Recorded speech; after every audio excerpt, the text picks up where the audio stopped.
نحمده ونصلي على رسوله الكريم اما بعد فاعوذ بالله من الشیطان الرجیم بسم اللہ الرحمن الرحیم رب اشرح لي صدری ويسر لي امری واحلل عقدۃ من لسانی یفقهوا قولی رب یسر ولا تعسر وتمم بالخیر اللهم انی اسألک علما نافعا ورزقا طیبا وعملا متقبلا یا مقلب القلوب ثبت قلبی علی دینک آمین اللہم آمین۔ السلام علیکم ورحمۃ اللہ وبرکاتہ۔ اللہ سبحانہ و تعالیٰ کی توفیق اور اللہ تعالیٰ کی رحمت کے ساتھ ہم اپنے لیسن سورۃ البقرہ کی آیت نمبر 106 اور 107 کا آغاز کریں گے، اس نیت کے ساتھ کہ اللہ سبحانہ و تعالیٰ اسے ہمارے لیے پڑھنا، اس کو سمجھنا، اس پر غور و فکر کرنا آسان کر دیں اور اس کام کو ہمارے لیے، ہماری آخرت کے لیے، ہمارے والدین کے لیے، ہمارے اساتذہ کے لیے بہترین صدقہ جاریہ بنا دیں۔ اس سے پہلے ہم تھوڑا سا جائزہ لیتے ہیں کہ ہم نے آیت نمبر 105 میں کیا جانا تھا۔ ہم پیچھے پڑھ کے آئے تھے کہ اللہ سبحانہ و تعالیٰ نے فرمایا تھا کہ اللہ سبحانہ و تعالیٰ جسے چاہتا ہے اپنے لیے خاص کر لیتا ہے، اور یہ اللہ سبحانہ و تعالیٰ کی طرف سے بڑے فضل والی بات ہے، کیونکہ اللہ تعالیٰ بہت بڑے فضل والا ہے اور وہ جسے چاہتا ہے اپنی رحمت سے خاص کر لیتا ہے۔ ان تمام چیزوں پہ پیچھے الحمدللہ بات ہوئی تھی کہ فضل کیا ہے، رحمت کیا ہے، اور دوسری بات یہ کہ قرآن جو ہے وہ رحمت ہے اور نبی صلی اللہ علیہ وسلم پر اترا، یہ بہت بڑی بات ہے۔ پھر اللہ تعالیٰ کے فضل میں دیکھیں علم ہے جو اللہ تعالیٰ نے اپنے قرآن کو ہمارے لیے آسان کر دیا اور ہمیں دعوت دی کہ ہم اس پر وقت لگائیں، اسے سوچیں، اسے سمجھیں۔ اب یہاں پر ہم دیکھیں گے کہ اللہ سبحانہ و تعالیٰ آیت نمبر 106 اور 107 میں کیا فرماتے ہیں۔ تو ہم آج جو آیت پڑھنے والے ہیں یہ بہت غور و فکر کی آیت ہے، کیونکہ اس آیت میں منسوخ ہونے والی آیات کے حوالے سے تھوڑی سی بات ہے۔ ناسخ اور منسوخ کے بارے میں ہم پڑھیں گے اور جانیں گے، اور باقی اس کے علاوہ جیسے جیسے آگے بڑھیں گے تو انشاءاللہ غور و فکر کی بھی کوشش کریں گے۔ تو سب سے پہلے تلاوت دیکھ لیتے ہیں، پھر اس کے بعد انشاءاللہ ترجمہ اور اس پر مختصر بات ہوتی ہے۔ اعوذ باللہ من الشیطان الرجیم بسم اللہ الرحمن الرحیم۔ ما ننسخ من آیة أو ننسها نأت بخير منها أو مثلها ألم تعلم أن الله على كل شيء قدير ألم تعلم أن الله له ملك السماوات والأرض وما لكم من دون الله من ولي ولا نصير۔ ترجمہ دیکھ لیں دونوں آیات کا ایک ساتھ میں۔ اللہ تعالیٰ فرما رہے ہیں جو بھی آیت ہم منسوخ کرتے ہیں یا اسے بلا دیتے ہیں، اس سے بہتر یا اس جیسی اور لے آتے ہیں۔ کیا تو نے نہیں جانا کہ اللہ ہر چیز پر پوری طرح قادر ہے؟ آگے آیت نمبر 107 میں اللہ تعالیٰ فرما رہے ہیں کیا تو نے نہیں جانا کہ اللہ ہی ہے جس کے لیے آسمانوں اور زمین کی بادشاہی ہے، اور اللہ کے سوا تمہارا نہ کوئی دوست ہے اور نہ کوئی مددگار۔ ان آیات کا دیکھیں کہ آیت نمبر 106 میں سب سے پہلے دیکھیں گے کہ اس آیت کا شان نزول کیا ہے۔ یہود کا یہ اعتقاد تھا کہ تورات کے احکام قیامت تک کبھی منسوخ نہیں ہوں گے۔ اس اعتقاد کی وجہ سے انہوں نے انجیل کی کتاب الہی ہونا تسلیم نہیں کیا، کیونکہ اس سے ان کو تورات کے بعض احکام کا منسوخ ہونا تسلیم کرنا پڑتا تھا۔ اب جب کہ قرآن مجید کی بعض آیتیں بعض آیتوں سے منسوخ ہوئیں تو یہود لوگ مسلمانوں سے طرح طرح کی حجتیں اس باب میں کرتے تھے اور کہتے تھے کہ کلام الہی کبھی منسوخ نہیں ہو سکتا۔ اللہ تعالیٰ نے کیا فرمایا؟ جو آیت ہم منسوخ کرتے ہیں یا جسے ہم بلا دیتے ہیں، ہم اس سے بہتر یا اس جیسی اور لے آتے ہیں۔ یہاں پر غور و فکر کرنے والی بات ہے۔ نسخ کے معنی لغوی معنی نقل کرنے کے ہیں۔ اصطلاح میں اس سے مراد ایک حکم کو بدل کر دوسرا حکم لانا ہے۔ منسوخ ہونے سے مراد احکامات کا بدل جانا ہے۔ شرع میں جب ایک حکم کی جگہ دوسرا حکم لاتے ہیں تو اسے ناسخ کہتے ہیں۔ ناسخ شرعی حقیقت یہ ہے کہ مکلفین کو کسی ایک شرعی حکم سے کسی دوسرے شرعی حکم کی طرف منتقل کرنا یا اس شرعی حکم کو یکسر ساقط قرار دے دینا۔ یہودی ناسخ کا انکار کرتے تھے اور سمجھتے تھے کہ ناسخ جائز نہیں، حالانکہ ناسخ کی ان کے ہاں تورات میں بھی موجود ہے۔ ان کے نسخ کو نہ ماننا کفر اور محض خواہش نفسی کی پیروی ہے۔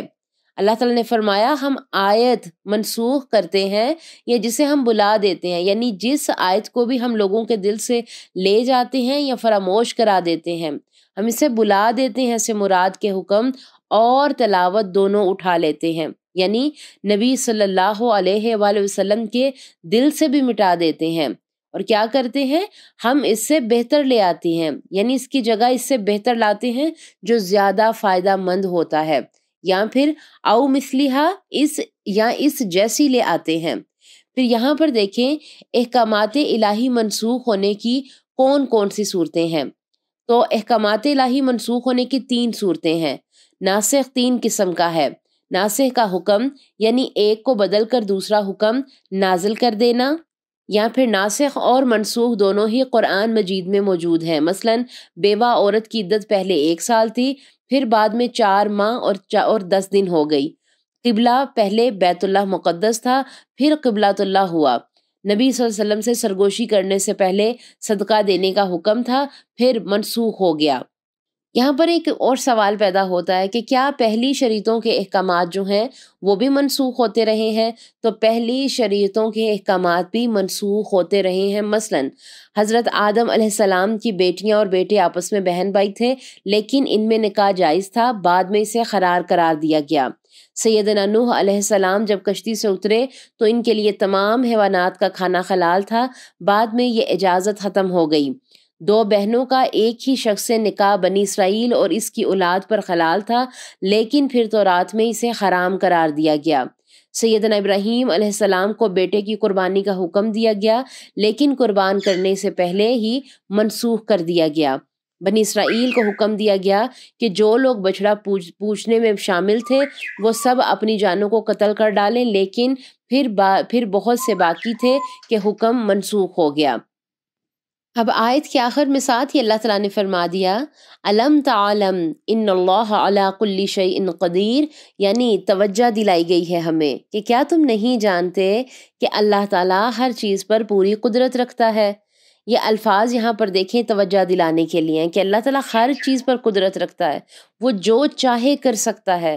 زمین و آسمان کی بادشاہت اس کے ہاتھ میں ہے، جس وقت جو حکم اس کی حکمت کے مطابق ہوا اسے نازل کر دے، اور جب اس کا دل چاہے اس کو منسوخ کر دے۔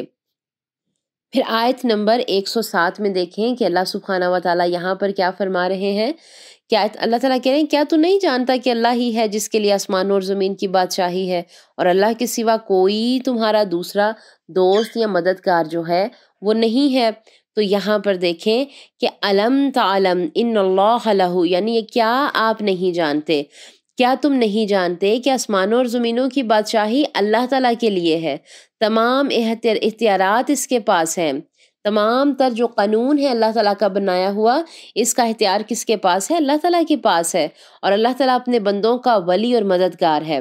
جب اللہ تعالیٰ تمہارا مالک ہے، وہ تمہارے اندر تصرف کرتا ہے، جیسے اس کی تقریری فیصلوں سے اعراض نہیں کر سکتے، ایسے ہی شرعی احکامات میں بھی اعراض درست نہیں۔ جس رب کا قانون آسمانوں اور زمین پر چلتا ہے، اسی رب کا قانون انسان کے لیے آیا ہے۔ خوب اچھی طرح سے جان لو کہ وہ حکم دینے اور بدلنے والا ہے۔ اب یہاں پر دیکھیں پھر اللہ تعالیٰ فرماتے ہیں کہ کیوں، اور تمہارے پاس کوئی کنارہ نہیں ہے، کیوں؟ کیونکہ تمہارا اللہ تعالیٰ کے سوا نہ تو کوئی مددگار ہے نہ کوئی دوست ہے، یعنی تمہارا اللہ تعالیٰ کے سوا کوئی دوست نہیں۔ اللہ تعالیٰ پر اعتماد رکھو، اللہ تعالیٰ پر یقین رکھو، یہودیوں کے پراپوگنڈوں سے متاثر نہ ہو، وہی تمہارا سہارا ہے جو کبھی ٹوٹنے والا نہیں، کبھی چھوٹنے والا نہیں۔ اللہ تعالیٰ اپنے بندوں کا ولی اور مددگار ہے، وہ نفع کے حصول میں مددگار اور نقصان کو دور کرنے میں تمہارا مددگار ہوگا۔ یہاں پر دیکھیں کہ بہت صاف اور واضح بات ہو رہی ہے کہ اس طرح شروع کی آیات منسوخ ہو جاتی ہیں اور بہتر، مکمل اور فائنل حکم آ جاتا ہے۔ ہم دونوں آیات کا تھوڑا سا اس پہ بات کریں گے کہ یہود نے یہ ایک نیا شوشہ چھوڑا تھا تاکہ اللہ تعالیٰ یعنی کہ لوگ اللہ کے نبی سے بدظن ہو جائیں، اور کیا کہنے لگے کہ نہیں، یہ تو کوئی ہر دفعہ نئی چیزیں ایجاد کر دیتے ہیں، نئی باتیں ایجاد کر دیتے ہیں اور دین کو مشکل کر رہے ہیں۔ مثال کے طور پر شروع میں کہتے تھے کہ ایک ایک لفظ کی وضاحت کریں گے، بعد میں کہتے ہیں خود ہی ڈھونڈ لیں۔ حالانکہ شروع میں کچھ سکھایا جاتا ہے اور پھر خود کرنے کی عادت ڈالی جاتی ہے، تو لوگ اس طرح کی باتیں حوصلہ شکنی کرنے کے لیے کرتے ہیں۔ یہاں ناسخ اور منسوخ آیات کی بات ہوئی ہے۔ شاہ ولی اللہ فرماتے ہیں کہ قرآن میں صرف 5 آیات ایسی ہیں جو منسوخ ہوئی ہیں۔ مختلف اسکالرز نے اپنی رائے دی ہے۔ ایک مثال بتا دیتی ہوں کہ دور جاہلیت میں عدت 1 سال کی تھی، لیکن اسلام نے 4 ماہ اور 10 دن رکھی، اور اس میں ایسی مثالیں ہم نے ابھی تھوڑی دیر پہلے پیچھے بھی دیکھی ہیں۔ یہود سمجھتے تھے کہ اللہ کے نبی تک یہ بات نہیں پہنچے گی، لیکن ایک بات یاد رکھیں، جب بھی کوئی بات کریں گے تو وہ گھوم پھر کر آپ تک ضرور پہنچے گی۔ شوشہ وہ چھوڑتے کہ قرآن اور تورات ایک ہی رب کی طرف سے ہے تو مختلف کیوں ہے؟ کیا ان نبی نے یہ ٹھان لی ہے کہ ہمارے خلاف ہی باتیں کرنی ہے؟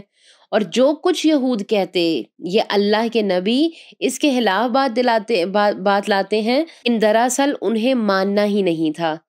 ان کی نیچر میں یہ چیز تھی کہ نئی بحثیں ہی کرنی ہے، حق کو نہیں ماننا۔ اب ہوا یہ تھا کہ یہود نے تورات اور احکام بدل لیے تھے، لیکن اب لوگوں کو اصل دین مل رہا تھا نبی صلی اللہ علیہ وسلم کی وجہ سے، اور یہود کے جھوٹ کے پول کھل رہے تھے۔ یہود کا غصہ تھا کہ ہم نے تو سود حلال کر لیا تھا، اور زنا کی سزا کیا انہوں نے مقرر کر دی تھی کہ بس منہ کالا کر کے شہر میں گمانا ہے، لیکن اب نبی صلی اللہ علیہ وسلم نے سود حرام اور زنا کی سزا 100 کوڑے یا رجم رکھ دی ہے۔ تو یہ ان کی ذاتی رنجش تھی جس کے خلاف یہ ایسے بحثیں کرتے اور نبی صلی اللہ علیہ وسلم کے خلاف باتیں کرتے، اور اس کے ساتھ اللہ تعالیٰ کی طرف سے وحی اترتی، آیات اترتی، جس سے ایک تو نبی صلی اللہ علیہ وسلم کے دل کو حوصلے ملتے، اور دوسرا ان کے لیے جواب میں آسانیاں ہو جاتی کہ نہیں، جب اللہ سبحانہ و تعالیٰ کی اتنی صاف اور واضح آیات تمہارے سامنے ہیں تو کیوں نہیں مان رہے؟ تمہاری بحث ہے کیوں؟ تمہاری لڑائی ہے کیوں؟ تو اللہ تعالیٰ سے دعا کریں گے کہ اللہ سبحانہ و تعالیٰ ہمیں حق کو حق سمجھنے کی توفیق عطا فرمائے اور اس پر عمل کرنے کی توفیق عطا فرمائے، ہمیں بحثوں سے بچائے، اور جب بھی حق بات ہمارے سامنے ہو تو ہم بالکل بھی اس پر بحث نہ کریں، بلکہ اپنے سروں کو اطاعت کے ساتھ جھکاتے ہوئے، دلوں کو اطاعت کی کیفیت میں لاتے ہوئے اس پر عمل کریں۔